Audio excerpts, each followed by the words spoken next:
Good morning, Michael. How are you? Good morning. How are you? All right, today's Thursday. Thursday is allocation day, and I just found out from my GM that one of my bolts is getting pulled. So what I'm gonna do is I'm gonna call my customer up, make sure they don't wanna make any changes, because up until this point, we can make any kind of last minute changes to the color, to the options, to the equipment. So I just pulled the folder. We're going to take a look at what they ordered, what they built, call them up, confirm that's what they wanna do, and if that's what they wanna do, everything will get accepted really by tomorrow night.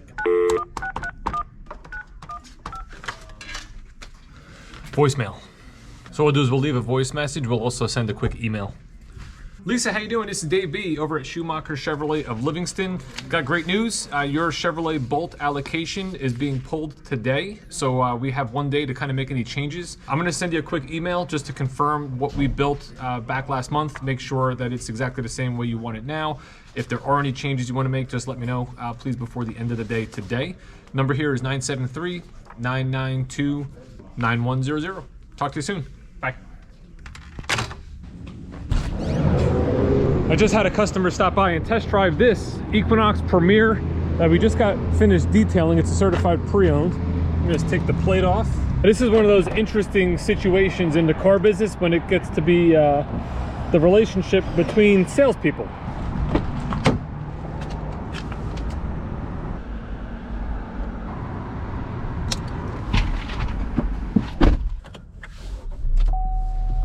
This customer came in and asked for Crazy Eddie. She had said that her husband spoke to Crazy Eddie on the phone, and she was coming down just to basically drive this particular Equinox to compare it to other vehicles they're looking at. So I said, no problem, I'll help you out since Eddie is off today, and we'll just get a test drive set up.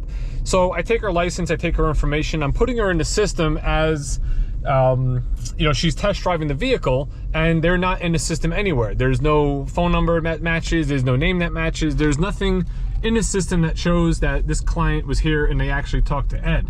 So the question becomes, normally, well, if they're not in the system, how do we know that you actually dealt with them? This could be just a simple phone call that came in and he said, yeah, the vehicle's here, come on down, take a look at it.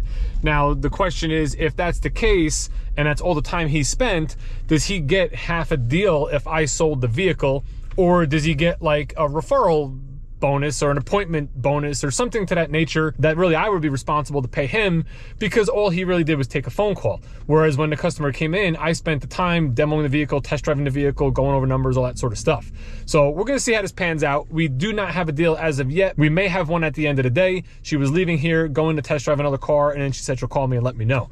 Now, me and Ed work together very well, so I'm not looking to take anything away from him, but I'm also not looking to lose anything from myself. In the last couple of days, we did get a couple more vehicles in. We got a Suburban Premier, first Suburban Premier we've had in months, and we got 3 bolts in. We got this white LT Redline Edition. We also got this EUV in Radiant Red tint coat, and we got another EUV right here in the Ice Blue Metallic, which is a Premier. Premiers are a little harder to come by, but we did actually get one in, which again, these are all sold. They're all spoken for, and we are just currently getting them all charged up and ready for delivery. There is one thing I'm gonna have to update you on. We have one bolt, if you look at this photo here, that we plugged it in on Monday night to charge it to Tuesday. On Tuesday we came in, it was at like 98 miles. It didn't actually gain any charge. So we said, well, we'll charge another one, and then before we go home yesterday on, what day is today? Today's Thursday. On Wednesday, we'll plug it in and we'll charge it again. And when I was going to leave yesterday, what I noticed is when the cars are plugged in, which I tell you what, this one is plugged in, but the light is off. Oh, we got a problem here. Let's see if this is still charging. It says it's charging. However, oh, there it is. That light should be blinking when the vehicle is charging, and there's a sequence there. It's like 1 flash for 25%, 2 for 50, 3 for 75, something like that. And yesterday what I noticed is we had one of the bolts plugged in. That light was solid, which means the charge is complete. As you can see in this photo, it looks like the charge is complete according to the car. However, the battery gauge is only at like 90 something miles. So that bolt is actually in the shop right now getting looked at. This way we can figure out what the problem with it is, and I will surely update you when I find out. That's the first time I've seen that in all the bolts we've ever had here. Another thing I want to talk about, and I want to ask you guys a favor, because I don't ask for much, right? I never really ever ask you to like videos and subscribe to the channel or nothing like that. I do have a Facebook page, Dave B Sells Chevy. Now, I'm not that active on it, but I'm going to start being more active on it. I also, just as of yesterday, joined Twitter. So I'm on Twitter, Dave B Sells Chevy.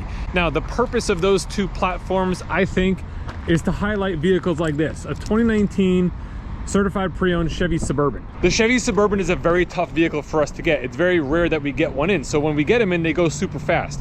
Now I'm thinking that if most of my clients or people that would be willing or in the area and would purchase a car from me, the best place to follow me would be either Facebook or Twitter, because I can post a quick tweet or I could put a Facebook post up like I'm about to do now on this particular vehicle, and I can hit the whole community that follows me.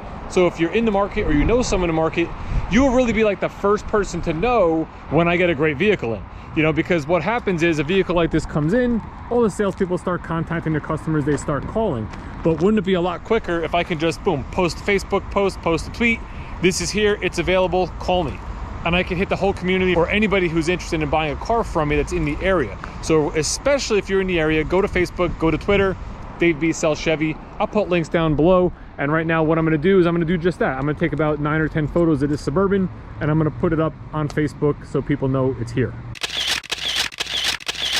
This is a nice truck. It's a Suburban LT with a luxury package. It has the second row bucket seats. It has 30,296 miles on it. Again, here at our dealership, it is GM certified. And I don't know what the price is yet. I got to look online, but that'll be on Facebook and Twitter. So if you follow me there, you'll get to find out.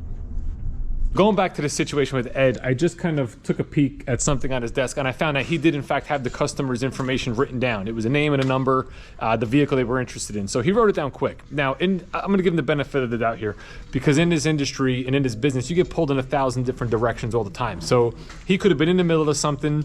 We're very short-staffed at the moment. He got a phone call, he jotted it down quick, he went back to what he was doing, and he never got back to that situation, whether it was the end of the day or whatever the case may be. So, you know, I feel like I kind of threw him under the bus, like he didn't have him in the system, but he has everything written down. It just wasn't inputted. So we're gonna give him the benefit of the doubt on that and assume that he was just getting pulled in different directions. It just didn't have a chance, and then didn't get a chance to go back to it, and then he's not here today to do it and to input everything. So we're. Come on, man. Now we just threw under the bus again. That's right. I did. We're gonna, oh boy. I lost my train of thought. We just furthered that conversation with the staff here, and moral of the story is put your customers in the system as best as you can every single time. Awesome. Wow. I only get one syrup.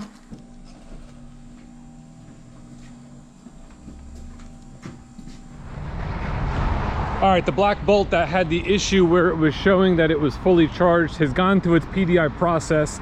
I had to have a program update, so we're gonna see if that fixed the situation. I just got it spinning around. This way the charging cord will reach. We'll plug it in and we'll see if it charges or if it still shows that it's completely charged even though it's only at 92 miles.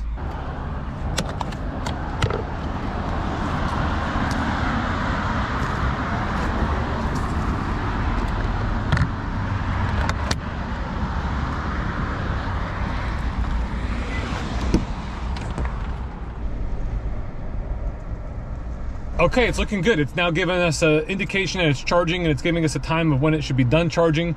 The little light up top is flashing, so we are good to go. It looks like whatever that situation was because maybe it didn't have its program update that it needed. So we're gonna leave it here. We'll keep an eye on it, and for now, as far as the video is concerned, I think we solved this problem. And this car is there's no issue with this car.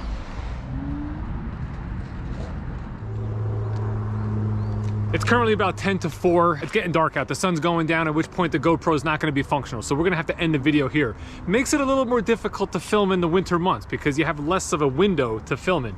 But anyway, what I just did was I just called our client from earlier today on the Chevrolet Equinox. Now I got her voicemail. I left her a message. I said, listen, thanks for coming in today. I hope you enjoyed the test drive. I hope you liked the vehicle. How did you like the other vehicle you were driving? And do you want to move forward with ours? Because again, I could take a deposit and I can secure this vehicle for you until you can get back up here to actually finalize your delivery.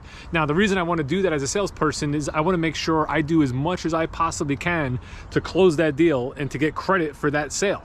Me and Ed will work it out on the back end. We'll figure out what we'll do as far as a split deal, or I'll give him money, or whatever the case may be, based on how much he interacted with the customer. Because the main question is, tomorrow, we're both here, who follows up? Does he come back and does he follow up with the customer because he originally took the phone call?